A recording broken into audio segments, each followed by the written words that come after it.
Selamat siang pemirsa, kita bertemu di special talk show Resolve, more than just information, be a part the solution. Pemirsa, hari ini kita bertemu di program pertama UNP TV, special talk show Resolve dengan tagline more than just information, be a part of the solution. Sesuai dengan tagline-nya, program ini menghadirkan berbagai informasi untuk Anda yang boleh jadi akan melahirkan solusi terbaik untuk masalah dan berbagai persoalan yang terjadi di ranah publik. Hari ini kita kedatangan 4 narasumber yang luar biasa. PLT Direktorat Jenderal Pembinaan Penempatan Tenaga Kerja dan Perluasan Kesempatan Kerja, Bapak Aris Wahyudi. Selamat siang Pak Wahyudi. Aman di Kota Padang Pak? Alhamdulillah. Dan yang paling penting di sebelah saya ada seorang wanita yang sangat cantik, Direktur Innovation Room Talent Hub Kemnaker RI, Ibu Anjani Amitia Kirana. Saya panggil Ibu apa Mbak? Boleh Mbak, boleh Ibu. Mbak deh kayaknya ya Mbak. Dan di tengah-tengah kita juga sudah hadir Rektor kebanggaan kita, Rektor Universitas Negeri Padang, Profesor Dr. Andes Ganefri PhD. Selamat siang Prof. Alhamdulillah juga bersama kita Bapak Mahyaldi Ansarullah SP selaku Wali Kota Padang. Assalamualaikum Prof. Pemirsa, seorang John Hawkins menjelaskan the creation of value as a result of idea, bahwa industri kreatif pada prinsipnya bersumber dari pemanfaatan kreativitas dan juga bakat dalam menciptakan ekonomi kreatif dan juga lapangan pekerjaan. Fakta hari ini menjelaskan dari 16 sektor industri kreatif yang ada di Indonesia, industri digital merajai keseluruhan industri yang ada di tanah air.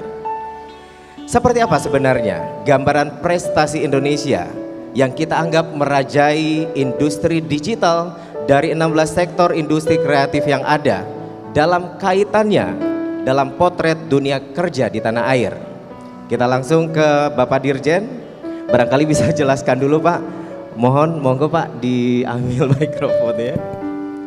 Ini terkait dengan peranan pemerintah dalam merespon perubahan dunia ketenaga kerjaan. Ini gimana Pak, bisa diceritakan?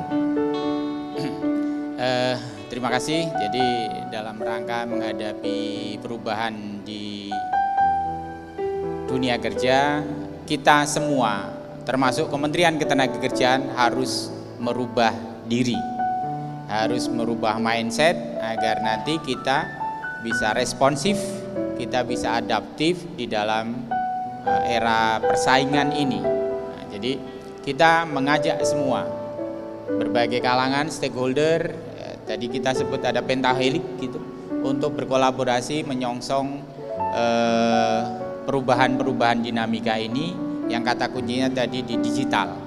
Bagaimana kita semua menyesuaikan dari sisi supply, dari sisi penghasil tenaga kerja, dengan juga di dunia kerja juga harus merubah, dan kita semua harus siap.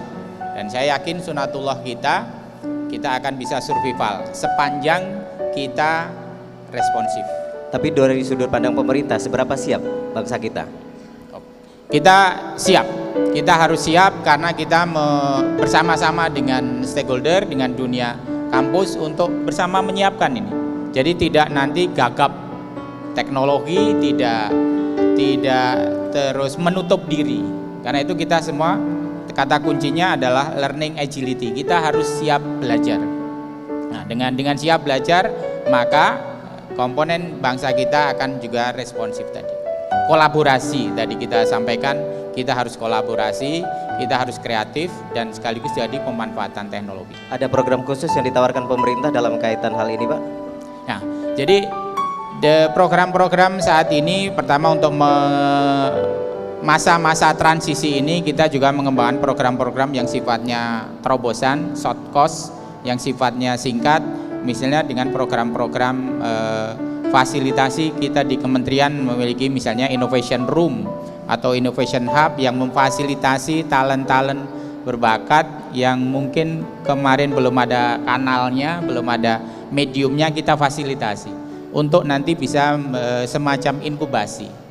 Itu. Kemudian ada program-program padat karya, program-program teknologi tepat guna itu kita dorong untuk mengantisipasi kegagapan itu. Artinya sengaja beliau yang cantik ini dibawa ke sini ya, Bro? Iya, salah satunya. Karena kalau saya yang datang biasanya kurang menarik. Kurang menarik. Tapi memang beliau ini menarik sekali. Saya justru kepengen tahu lebih lanjut. Barangkali kita beralih ke Ibu Anjani, ke Mbak Anjani, terkait dengan Innovation Room dan juga talent hub ini. Bisa diceritakan seperti apa?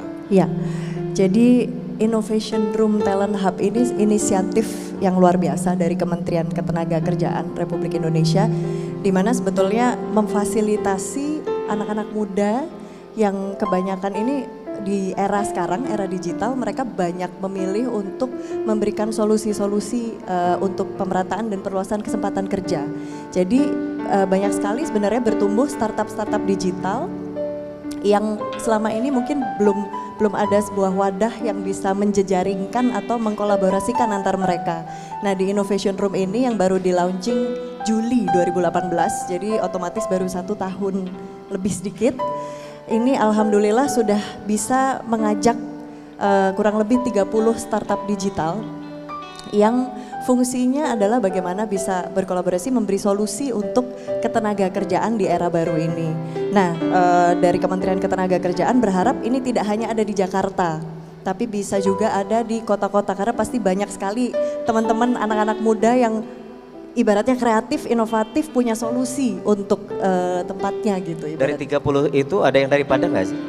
Ada yang dari Padang, dari 30 startup itu ada yang dari Padang, perawatku.id sama Avicena, itu dia dari Padang. Nah, diharapkan di tahun depan ada rencana untuk mengembangkan Innovation Room ini ke 5 titik, ada Padang, Kendari, Solo, Banyuwangi, dan kalau nggak salah Surabaya. Gitu. Oke, kalau boleh tahu seperti apa bentuk programnya sebenarnya? Jadi di dalamnya itu sebetulnya berupa sebuah ekosistem kolaborasi, ekosistem yang bisa menumbuh kembangkan. Jadi ibaratnya dari sisi startup apa yang mereka punya dan kebutuhan mereka apa. Dari sisi government sebetulnya kan butuh untuk memfasilitasi anak-anak muda ini supaya bisa membantu memberi solusi tadi. Lalu ada stakeholder lain seperti universitas, kemudian bukan hanya Kemnaker bahkan, tapi mengkoneksikan ke kementerian lain seperti Kemenkop UKM, Bekraf dan lain-lain. Nah, ini jejaring ini bisa luar biasa besar hasilnya ketika kita bisa membangun iklim kolaborasi yang sehat seperti itu. Apa target ke depan? Ini udah 1 tahun sudah 30 startup. Target ke depan gimana untuk tahun berikutnya? Ya, diharapkan sebetulnya tidak hanya 30 startup, jadi ini bukan untuk mewadahi yang baru beride, tapi justru yang sudah berjalan tapi akan berkembang gitu. Jadi pasti banyak sekali di daerah-daerah yang sudah menjalankan bisnis, namun butuh wadah yang difasilitasi oleh pemerintah, dan Innovation Room hadir di situ seperti itu. Apakah punya kaitan langsung dengan penopangan ekonomi kreatif di Indonesia? Yang 1 tahun terakhir ini. Oke, kaitan langsungnya pasti ada karena Innovation Room, kalau Pak Menteri selalu bilang it's a talent hub. Jadi sebetulnya di dalam situ bukan hanya anak-anak muda yang di bidang teknologi, tetapi dari berbagai macam sektor, branding, kemudian dia dari sektor perikanan ada, sektor pertanian ada, dan bedanya apa sebetulnya justru dengan kreativitas dan inovasinya itu mereka bisa berekspansi seperti itu. Artinya tidak ada alasan sektor apapun tidak bisa? Ya, semua sektor. Semua sektor? Ya. Oke, berarti tadi ada kerjasama dengan lembaga pendidikan ya? Ya. Kita ke Prof. Ganefri. Kira-kira untuk perguruan tinggi dalam mendukung industri kreatif dan peningkatan ekonomi kreatif di Indonesia, serta strategi gimana Prof? Saya dengar kita punya program prodi yang baru nih, animasi. Apakah kira-kira itu menjadi salah satu jawabannya? Oke, terima kasih Pak Hanif. Universitas Negeri Padang sebagai salah satu institusi pendidikan yang menyiapkan tenaga-tenaga lulusannya untuk bisa berkontribusi dalam pembangunan bangsa ini sesuai dengan perkembangan teknologi hari ini. Tadi disinggung oleh Pak Dirjen, Pak Aris, kita harus melakukan perubahan-perubahan terhadap sistem dan kurikulum di perguruan tinggi, Dan alhamdulillah UNP sebenarnya sudah selesai melakukan revise kurikulumnya dalam rangka mengantisipasi era revolusi industri 4.0. Kemudian kalau kita lihat, kita kaitkan dengan industri kreatif, ada 16 lapangan pekerjaan yang terkait dengan industri kreatif ini. Sebenarnya Universitas Negeri Padang punya program studi ini semua. Ya, artinya kita sudah mempersiapkan program studi yang memang ke depan ini akan banyak dibutuhkan oleh dunia usaha dan industri. Baru saja keluar program studi baru yang kita usulkan tahun yang lalu, yaitu program studi animasi. Kita juga punya program studi desain komunikasi visual, desain grafis, desain kriya. Karena kami melihat industri-industri kreatif inilah yang ke depan yang tidak bisa ditinggalkan, dan ini akan tetap dibutuhkan begitu. Di samping itu kita juga merubah mindset daripada mahasiswa-mahasiswa kita, termasuk lulusan-lulusan kita. Kita merubah dari semua aspek, mulai dari perilaku dosen mengajar, perilaku mahasiswa belajar, itu juga sudah dirubah ya di era revolusi industri ini.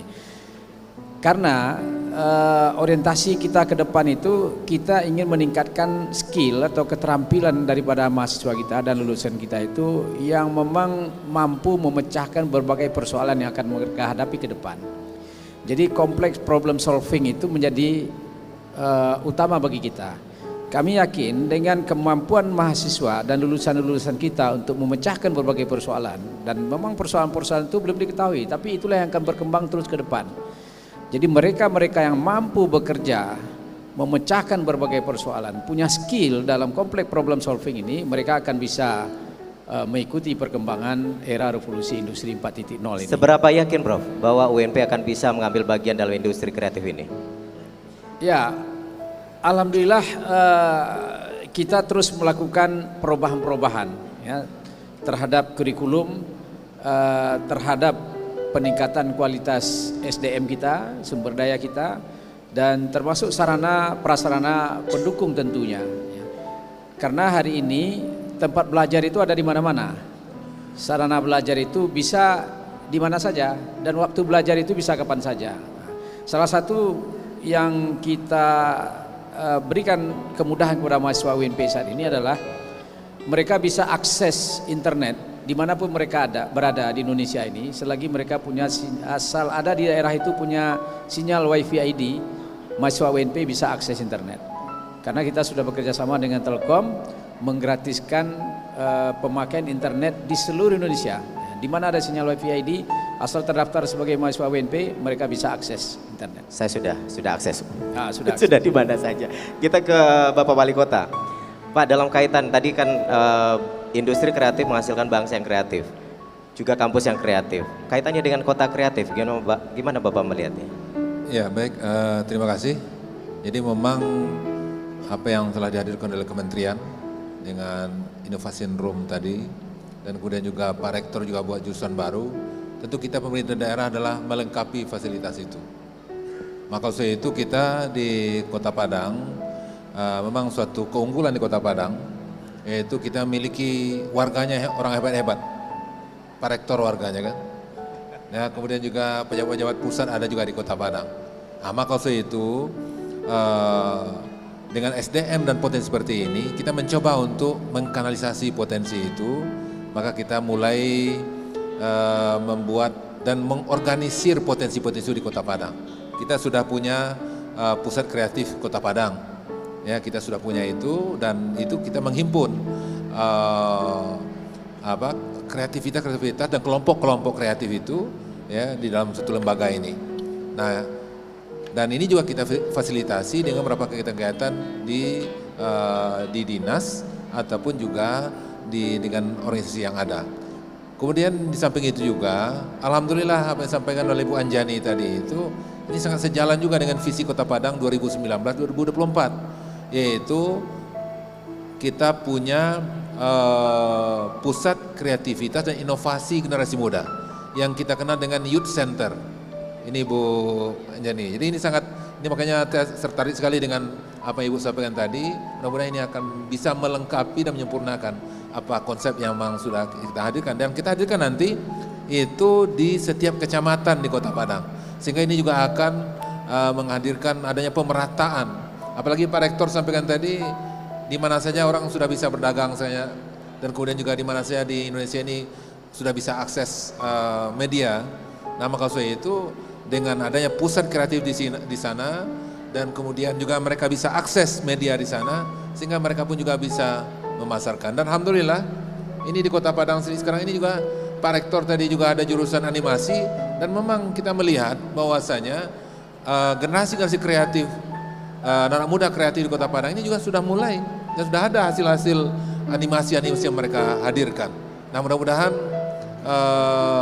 dengan potensi dan dengan peluang-peluang yang ada, maka kita tentu pemerintah memfasilitasi, mengorganisasi dan mengkanalisasi potensi itu ke depan. Oke, nanti kita sekaligus akan melihat bagaimana kaitannya program-program yang ditawarkan oleh beliau-beliau ini dari kota kreatif, juga kampus kreatif dan bangsa yang kreatif melalui industri kreatif tadi.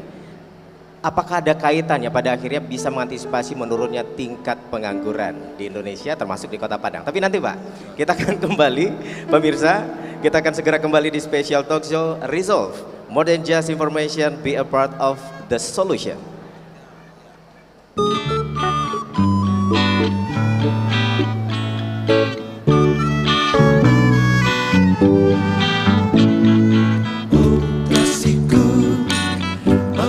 Menangis berseduh, ku telah berjanji selalu cinta padamu. Oh kasihku, percaya selalu padaku, ku telah berkata selalu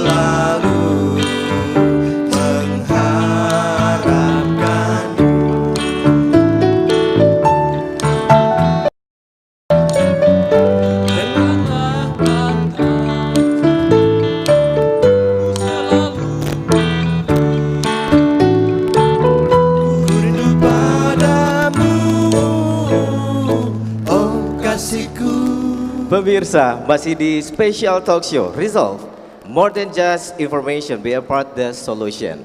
Kita kembali ke narasumber hebat kita yang ada di tengah-tengah kita saat ini. Saya masih ke Pak Wali Kota dulu.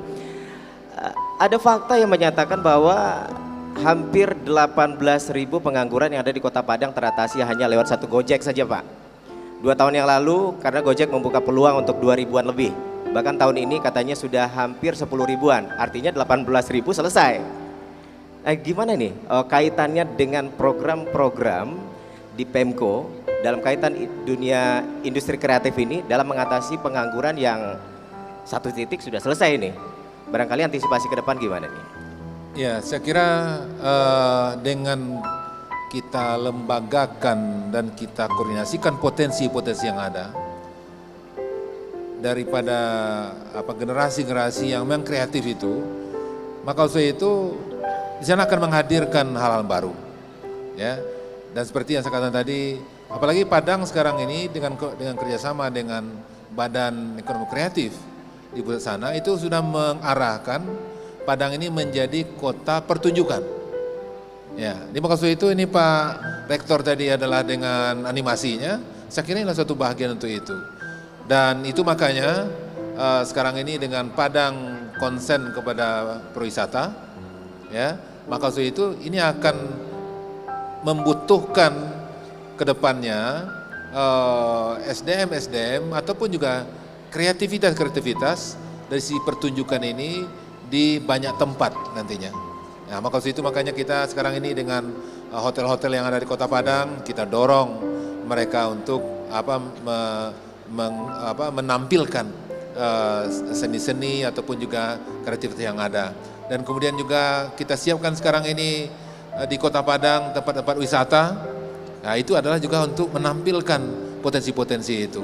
Dan kemudian juga di beberapa kegiatan-kegiatan tamu-tamu kita, ya, dan kemudian ada karena Kota Padang juga kita jadikan sebagai kota MICE tentunya. Nah, maka ini akan akan banyak menghadirkan tempat-tempat untuk seperti itu, maka inilah tentunya nanti akan menjadi sumber inspirasi dan kemudian juga menghadirkan kreativitas kita baru dengan organisasi tadi. Nah, apalagi ditambah lagi dengan apa yang kami sampaikan tadi, ada youth center, ya, pusat-pusat kegiatan pemuda, kreatif pemuda yang ada di beberapa kecamatan di Kota Padang ini, dan kemudian dengan menghadirkan di antaranya nanti ada gestar-gestar, ya, orang-orang sukses, ya, bintang-bintang tamu nantinya, ya, untuk berbagi dan untuk share. Nah, tentu ini semuanya adalah bagian yang akan menggerakkan potensi-potensi yang sudah ada oleh warga yang ada di Kota Padang ini, terutama adalah masyarakat milenial, generasi milenial di Kota Padang ini. Oke, kita ke Pak Rektor. Makasih Pak. Saya kita pengen lihat lebih jauh pandangan Bapak selaku Rektor, khususnya UNP, melihat adanya fakta bahwa perguruan tinggi katanya adalah penghasil pengangguran tertinggi. Gimana dengan UNP ngelihat ini? Terima kasih. Jadi memang ada data menunjukkan seolah-olah pengangguran terdidik itu mengisi ruang pengangguran terbanyak. Tapi alhamdulillah di Universitas Negeri Padang kita memang selalu berusaha untuk menghasilkan lulusan-lulusan itu bukan sebagai sick worker tetapi sebagai create worker gitu. Itu yang kita harapkan. Oleh sebab itu berbagai usaha ke arah sana kita lakukan. Salah satu adalah meningkatkan dan menumbuh kembangkan jiwa entrepreneur daripada lulusan Universitas Negeri Padang. Di samping itu juga kita membangun pusat studi untuk memupuk dan menghasilkan inovasi-inovasi dari lulusan-lulusan kita. Nah, salah satu juga yang baru kita buka juga pusat studi industri kreatif. Ya. Ini insya Allah mereka ini akan terus memanfaatkan, mengoptimalkan mahasiswa-mahasiswa dari seluruh program studi bisa melahirkan inovasi-inovasi terutama dalam mempersiapkan lulusan bukan sebagai pencari kerja begitu. Jadi mindset mahasiswa itu sejak dini memang sudah kita rubah. Mereka itu harus sebagai create worker. Mereka harus mampu melakukan inovasi-inovasi minimal untuk dirinya sendiri untuk setelah tamat mereka dari sini. Dan saya kira yang betul-betul lulusan perguruan tinggi itu menganggur, saya kira sulit juga dilihat ya. Pada umumnya mereka bekerja, tamat mereka dari perguruan tinggi, cuma pekerjaannya ini dalam berbagai profesi atau bidang. Nah, yang betul-betul menganggur itu saya kira mungkin di agama kita kan juga mengajarkan ya, diwajibkan Anda untuk bekerja. Bagi yang tidak bekerja itu berdosa sebenarnya, karena Al-Quran mengajarkan untuk mereka bekerja. Maka mereka itu akan. Artinya Bapak membantah ya pendapat yang tadi bahwa perguruan tinggi jadi penghasil pengangguran tertinggi. Iya. Enggak ya? Bukan begitu. Bukan. Ya. Oke. Artinya UNP termasuk lembaga pendidikan yang siap untuk menolak pendapat tersebut melalui berbagai program yang disiapkan. Dari sejak mereka mulai masuk itu sudah kita bekali, sudah kita tanamkan jiwa entrepreneur itu kepada mereka. Oleh sebab itu berbagai peluang kreativitas kita hidupkan di kampus ini, termasuk membangun startup platform kita lombakan antar program studi, antar fakultas, dan kita berikan reward. Ini untuk memotivasi mereka untuk berinovasi setiap saat. Oke, terima kasih Prof. Kita ke pertanyaan terakhir untuk beliau berdua ini nih. Kalau Mbak Jadi tadi menjelaskan lebih dari 30 startup, tapi pada kenyataannya asumsi yang berkembang di tengah masyarakat itu dikuasai justru bukan orang kita yang merajain. Itu gimana pendapat? Artinya kita hanya sebagai pelaku. Gimana itu Mbak? Ya, ini yang menarik sebetulnya, startup-startup yang masuk ke ke innovation room ini memang startup yang usianya minimal 2 tahun, dan mereka kalau bahasa di sekarang ini bootstrapping.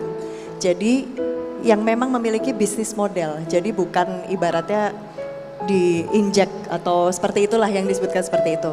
Tapi bukan berarti yang startup besar yang disebut unicorn itu tidak bisa bergabung. Jadi startup unicorn pun juga bergabung dengan kami di Innovation Room. Nah, disitulah sebetulnya muncul berbagai macam solusi nantinya gitu. Jadi bagaimana supaya para pekerja mandiri ini yang menarik fenomena yang tadi bahwa dengan adanya digital dan startup platform sebetulnya membuat masyarakat ini bisa lebih banyak pilihan. Kemudian dia bisa multitasking sebetulnya, ibaratnya kalaupun dia Gojek gitu ya. Tapi sebetulnya dia kalau bisa mengatur waktu, dia bisa melakukan hal lain yang lebih mungkin produktif gitu. Nah, disitulah kolaborasi-kolaborasi ini dibangun di dalam sana. Jadi para anggota atau driver Gojek atau Gomart itu bisa ditawarkan startup lain yang juga memberikan nilai tambah bagi dia gitu. Artinya mungkin itu yang tidak dilihat orang, ada kolaborasi itu ya? Iya betul, Oke, itu siap. yang belum. Ke Pak Aris terakhir Pak, gimana dengan peranan pemerintah terkait dalam proses pengambilan kebijakan untuk merespon tumbuh kembangnya iklim kolaboratif yang tadi disebutkan oleh Mbak Anjani? Ya, itulah makanya memang ada tantangan bagi kita semua, walaupun ini mungkin masih belum waktunya, masih kita diskusikan terus menyangkut dengan iklim ketenagakerjaan. Salah satunya sebenarnya terkait dengan regulasi. Bagaimana agar kan seberapa bagus bibit gitu, kalau iklimnya, environmentnya, itu ekosistemnya tidak kondusif, ya nggak akan bisa tumbuh kembang. Salah satu yang ingin kita ajak bersama-sama bagaimana ada pemahaman gitu. Bagaimana ada pemahaman, bagaimana kita bersama menciptakan satu iklim bersama-sama.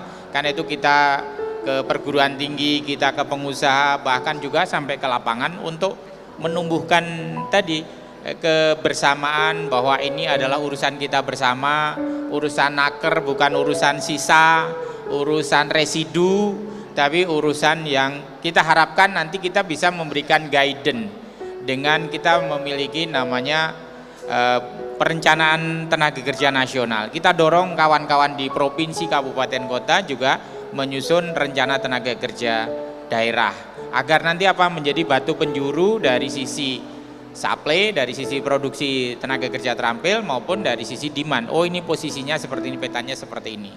Oke, terima kasih Pak Dirjen, Pak Prof, Pak Wali Kota dan juga Mbak Anjani. Tanpa terasa sudah 30 menit talk show kita berlangsung. Ini menjadikan industri kreatif tumbuh dan berkembang di negara kita, sekaligus menjadikan setiap provinsi dan juga kota ikut mengambil bagian, menjadikan wilayahnya sebagai kota kreatif. Hal ini tentu saja berpengaruh yang luar biasa bagi setiap perguruan tinggi hadir dan tumbuh juga menjadi kampus-kampus yang kreatif. Pemirsa, untuk itu perlu sinergi yang luar biasa dari ketiga wilayah ini, bentuk kolaborasi antara pemerintah pusat, provinsi, kota dan juga perguruan tinggi. Sinergi dan kolaborasi tersebut tercatat dalam perjanjian akad.